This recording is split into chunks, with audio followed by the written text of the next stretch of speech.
ഹൃദയം നിറഞ്ഞ സ്വാഗതം. കർക്കിടക മാസത്തിലെ നമ്മുടെ രാമായണ യാത്രയുടെ 14ാം ദിവസത്തിലേക്ക് എല്ലാവർക്കും സ്നേഹപൂർവ്വം സ്വാഗതം. ഇന്നലെ നമ്മൾ സ്വർണമാനിലൂടെ മായയുടെ അപകടത്തെക്കുറിച്ച് മനസ്സിലാക്കി. ഇന്ന് നമുക്ക് രാമായണത്തിലെ ഏറ്റവും ശക്തനും ഏറ്റവും സങ്കീർണനുമായ ഒരു കഥാപാത്രത്തെക്കുറിച്ച് സംസാരിക്കാം, രാവണൻ. ഒരു ചോദ്യം ചോദിക്കട്ടെ, രാവണൻ ശരിക്കും ഒരു ദുഷ്ടൻ മാത്രമായിരുന്നു? അല്ല. അതാണ് രാമായണത്തിന്റെ ആഴം. രാമായണം ഒരിക്കലും കറുപ്പും വെളുപ്പും മാത്രമുള്ള കഥയല്ല. അതിൽ മനുഷ്യന്റെ മഹത്വവും ദൗർബല്യവും ഒരുപോലെ കാണിച്ചു തരുന്നു. രാവണൻ ആരായിരുന്നു? ലങ്കയുടെ ചക്രവർത്തി, അസാമാന്യനായ യോദ്ധാവ്, മഹാപണ്ഡിതൻ, 4 വേദങ്ങളും 6 ശാസ്ത്രങ്ങളും അഭ്യസിച്ചവൻ എന്ന പാരമ്പര്യത്തിൽ വിശേഷിപ്പിക്കപ്പെടുന്നു.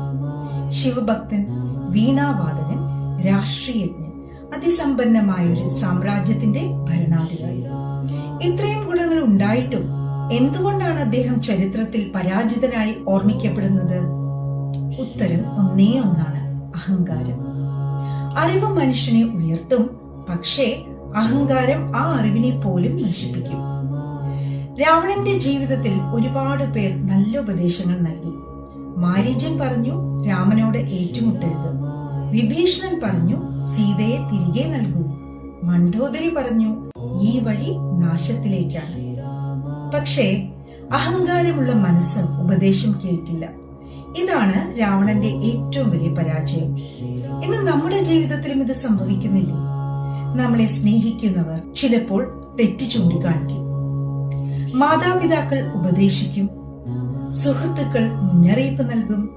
പക്ഷേ എനിക്കെല്ലാം അറിയാം എന്ന ചിന്ത വന്നാൽ അവിടെയാണ് വീഴ്ച തുടങ്ങുന്നത്. രാവണന് 10 തലകൾ ഉണ്ടായിരുന്നുവെന്ന് രാമായണം പറയുന്നു. ഈ 10 തലകൾക്ക് ആത്മീയമായൊരു വ്യാഖ്യാനവും പല ആചാര്യന്മാർ നൽകുന്നുണ്ട്. അവ മനുഷ്യന്റെ ഉള്ളിലെ 10 ദോഷങ്ങളുടെ പ്രതീകമാണെന്നാണ് പറയുന്നത്. കാമം, ക്രോധം, ലോഭം, മോഹം, മതം, മാത്സര്യം, അഹങ്കാരം, സ്വാർത്ഥത, അധികാരമോഹം, പ്രതികാരബുദ്ധി. ഇവയെല്ലാം നിയന്ത്രിക്കാതെ വിട്ടാൽ നമ്മുടെ ഉള്ളിലും ഒരു രാവണൻ വളരും. ഒരു കാര്യം ശ്രദ്ധിച്ചിട്ടുണ്ടോ? രാവണന്റെ ശക്തി അദ്ദേഹത്തിന്റെ 10 തലകളിലായിരുന്നില്ല. അത് അദ്ദേഹത്തിന്റെ തപസ്സിലായിരുന്നു. പക്ഷേ ആ തപസ്സിലൂടെ നേടിയ ശക്തി ധർമ്മത്തിന് വേണ്ടി ഉപയോഗിച്ചില്ല, സ്വന്തം അഹങ്കാരത്തിന് വേണ്ടിയാണ് ഉപയോഗിച്ചത്. അതാണ് അദ്ദേഹത്തിന്റെ പതനത്തിന് കാരണം. ഇന്ന് സമൂഹത്തിൽ അറിവുള്ള ആളുകൾ ധാരാളമുണ്ട്, വിദ്യാഭ്യാസമുള്ളവരും ധാരാളമുണ്ട്. പക്ഷേ സ്വഭാവമുള്ള മനുഷ്യരെ കണ്ടെത്താൻ പ്രയാസമാണ്. രാമായണം നമ്മെ ഓർമ്മിപ്പിക്കുന്നത് അറിവിനേക്കാൾ വലിയതാണ് സ്വഭാവം. ഒരു ചെറിയ കഥ പറയാം. ഒരു വലിയ മരത്തിൽ ധാരാളം പഴങ്ങൾ ഉണ്ടായിരുന്നു. മരം പറഞ്ഞു, എന്നെ നോക്കൂ, എത്ര ഉയരത്തിലാണ് ഞാൻ. അടുത്ത ദിവസം വലിയ കാറ്റ് വന്നു. മരം കടപുഴകി വീണു. പക്ഷേ അരികിലുണ്ടായിരുന്ന ചെറിയ മുള വളഞ്ഞു.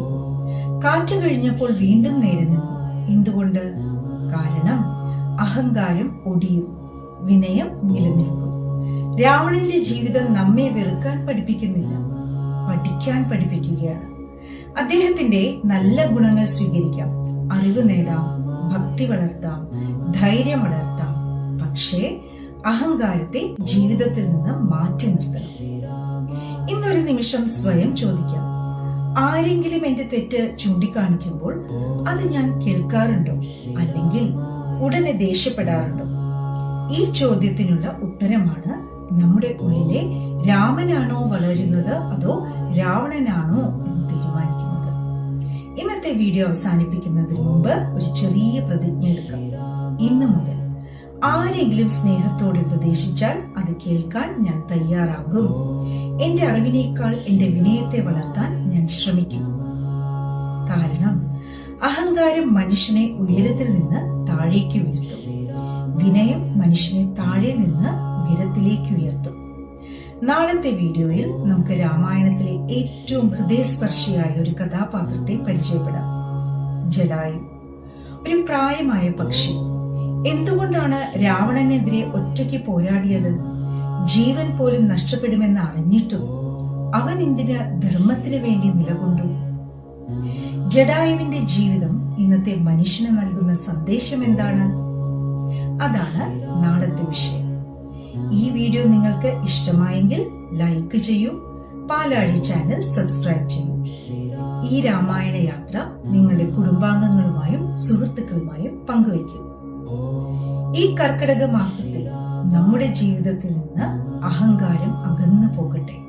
ശ്രീരാമന്റെ വിനയവും ധർമ്മബോധവും നമ്മുടെ ഹൃദയത്തിൽ നിറയട്ടെ.